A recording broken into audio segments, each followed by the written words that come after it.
You should be able to see it now. Yeah, perfect. Over to you. Perfect. Thank you.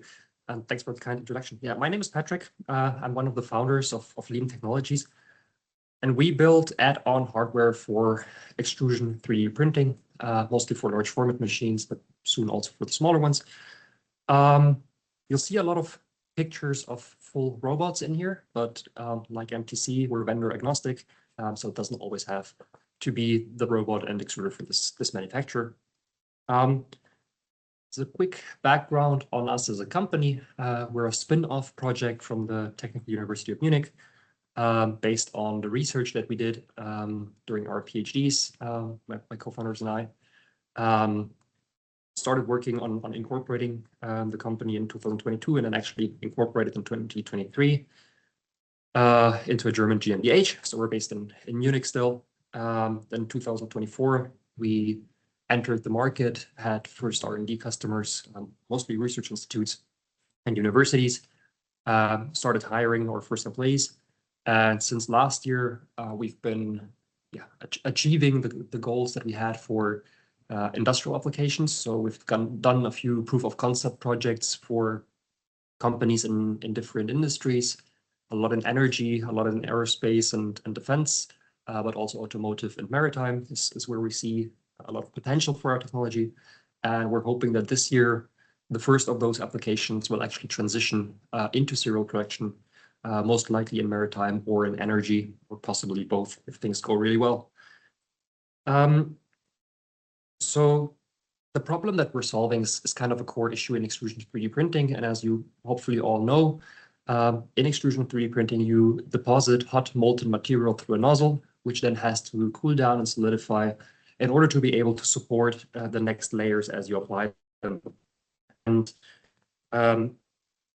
this means that your material will inherently have to drop down to a temperature where it's already too cold to bond the layers fully together, because the bonding of the layers is essentially a temperature-driven welding process. So if your parts become too cold, you'll get low material strength, but if they're too hot, you'll get low dimensional accuracy, which starts with small defects like the corners pulling in. Then your overhangs will start to kind of fall over and sag. And in the worst case, your entire part will just kind of collapse on its own weight. Meaning you have to basically take a compromise, find a compromise where you can accept the resulting strength between the layers and you can accept the accuracy that results from it. Giving you this kind of sweet spot in the middle of the contact temperature where you get strength between the layers, which is lower than in compression molding or injection molding, but it's high enough that you can work with it, you can design for it, and it just enables the kind of applications that Thomas and Arthur just showed us, while accuracy is already high enough that before you machine your molds, for example, you know that the corner is actually where it's supposed to be. And what we do is we make it easier to find this sweet spot, and we also extend this process window to the right. So we enable higher contact temperatures and with that also higher strength without basically compromising on part accuracy. And we do this by making this add-on component that looks kind of like a UFO on the right, and it mounts near the nozzle on the extruder and moves with the extruder. And what we do with it is we bring kind of thermal process intelligence directly to the machine edge, enabling the machine to basically respond to the contact temperature that the part has, meaning that it can adjust to changes in ambient temperature if there's a draft or if it's colder because you're printing in winter or in summer, basically allowing the machine to do more of the work itself. But the core part that we do is heating with radiation. So that's why in all the pictures you see of our machines, there's always a bright light on. So we have these triangular optics with emitters behind them, and we actually use a LED type emitter that we focus into a beam, and with it, we melt the surface. We do that very locally. So we have a spot that's roughly 20 millimeters in size, and it's just in front of the nozzle. So we only heat the material that you're printing on. We don't burn the fresh material, and we don't heat the sides. And with that, we create a melt pool that's roughly 0.5 millimeter deep, and that's thin enough that we don't affect the stability of the material below. Meaning you get a molten, very hot film at the surface, which is thick enough to fully weld the layers together. And below you get a colder, stable substrate, which holds your material in place, making sure that your part looks exactly as you designed it. And because the field of view of the cameras that we use to control our emitters is bigger than just the melt pool that we create, we can measure the substrate and the melt pool at the same time,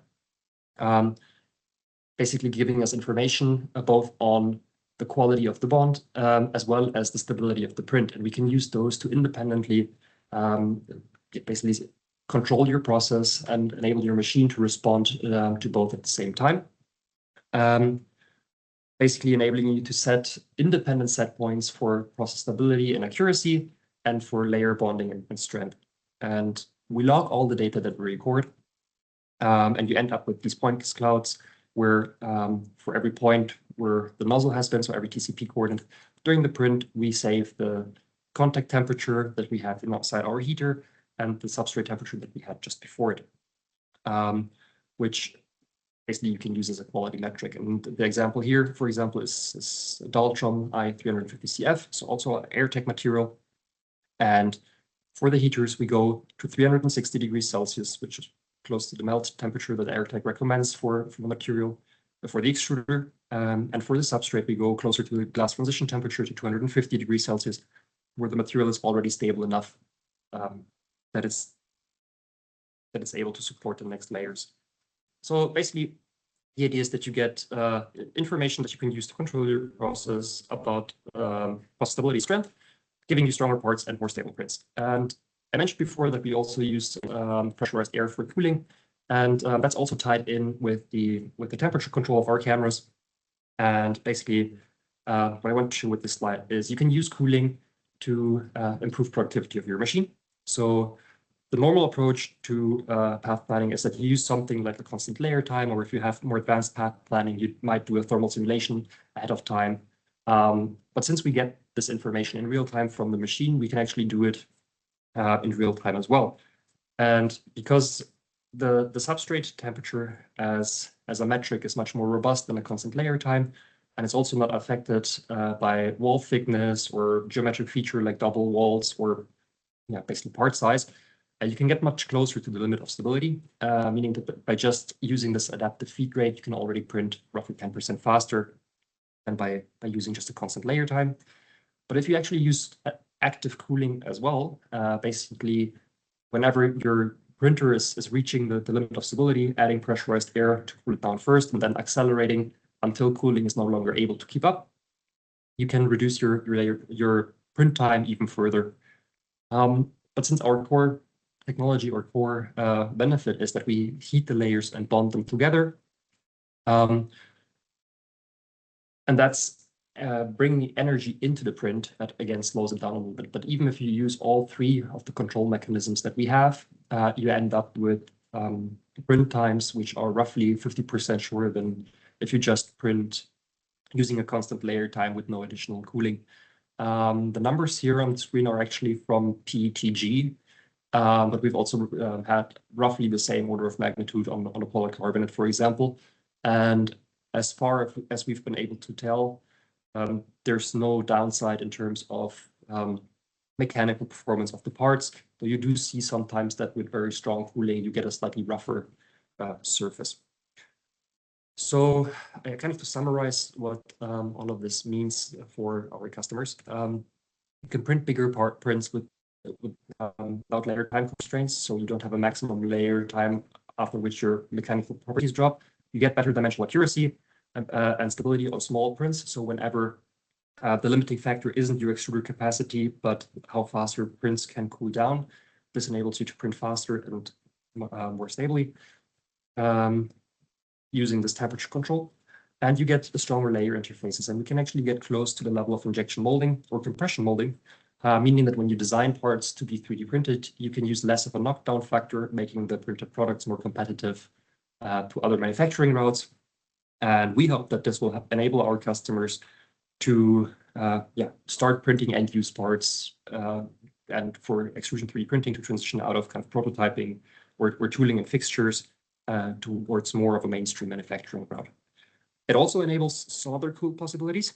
I just want to quickly mention, because we can heat any surface that we've printed or any black surface, basically from ambient all the way to the melting point for semi-crystalline polymers, we can recover process interruptions. So if you need to stop the process to put in inserts, or you had an error in the code, or you just want to segment your toolpaths, you can do that now.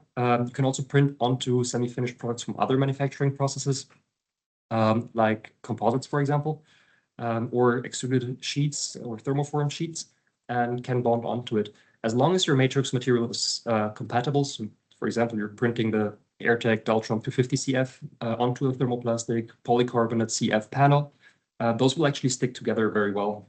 And yeah, stronger than you could any other way.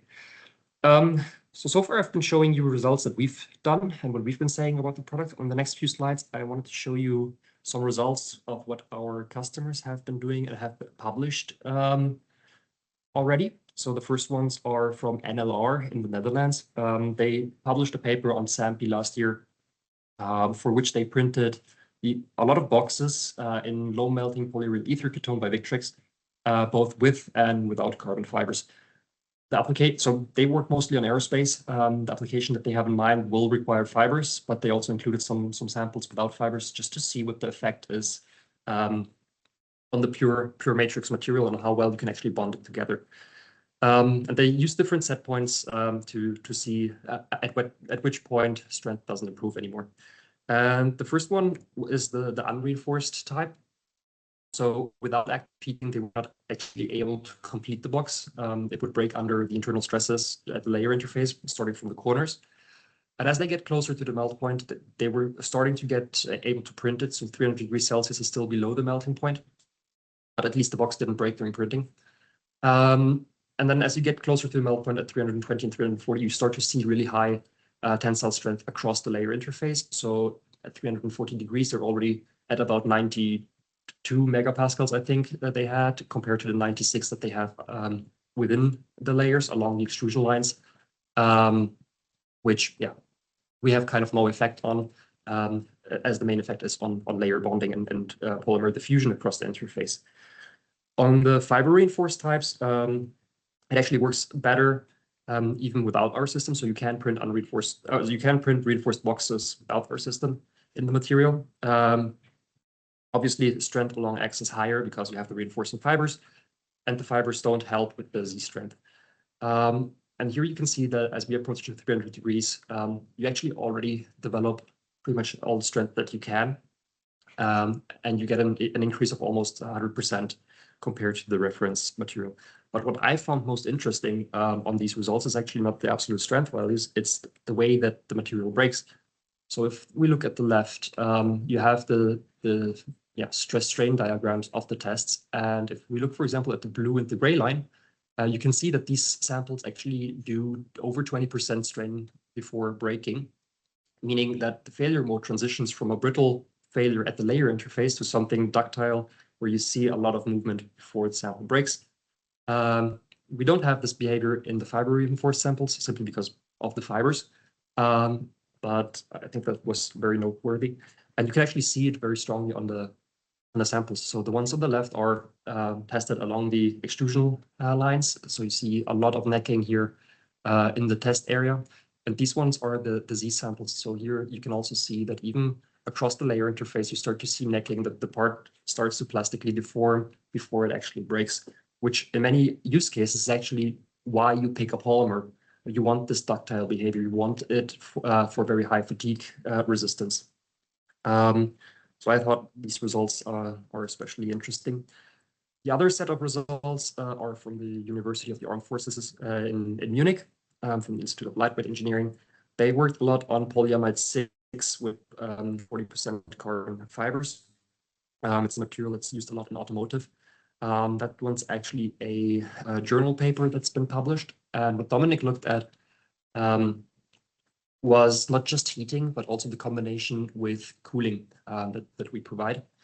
So again, he printed a lot of boxes and cut tensile test specimens from it, and did a lot of mechanical testing on it. And he could see that by heating, you get an increase of roughly 30% compared to samples that he printed at the limit of how quickly he could go. What's interesting in this set of experiments, in my opinion, is that you can actually see that by using a little bit of cooling, even without heating, you still get a small increase in strength as long as you don't overdo the cooling. Same with elongation at break. You get more with active heating, but a little bit of cooling actually goes a long way to help this already as well. And if you overdo it, it gets worse. What I found very interesting in this set of results is that cooling apparently helps improve the strength, the stiffness across the layers. And I can't really explain what's happening, but by using a little bit of cooling, you get higher stiffness across the layers. Interestingly, heating alone actually lowers the stiffness, but the combination of heating and cooling gets you the high stiffness, the high strength, the high elongation at break, of basically the best of both best use cases. He also did a lot of 3D scans of the surface, which also shows something about the failure mode, which wasn't quite as visible in the NLR results, and that's why I added them here as well. On the reference print and the samples that have only been cooled, so A, D, and E, you can see that the surface is relatively homogeneous. You have some pores in there and a little bit of rough, but overall it's more or less one plateau. Whereas all the samples that he heated show these kind of mountain ridges, indicating that the failure mode actually transitions from an adhesive failure at the layer interface to a cohesive failure where material of basically the layer above and below the interface gets torn out of the layer as the samples fail. That's it from my side. So thank you for your attention. Since I'm the last one, I think we can jump right into the Q&A. And if we can't answer anything, you can reach me under this email address or access my calendar with the QR code. Thanks.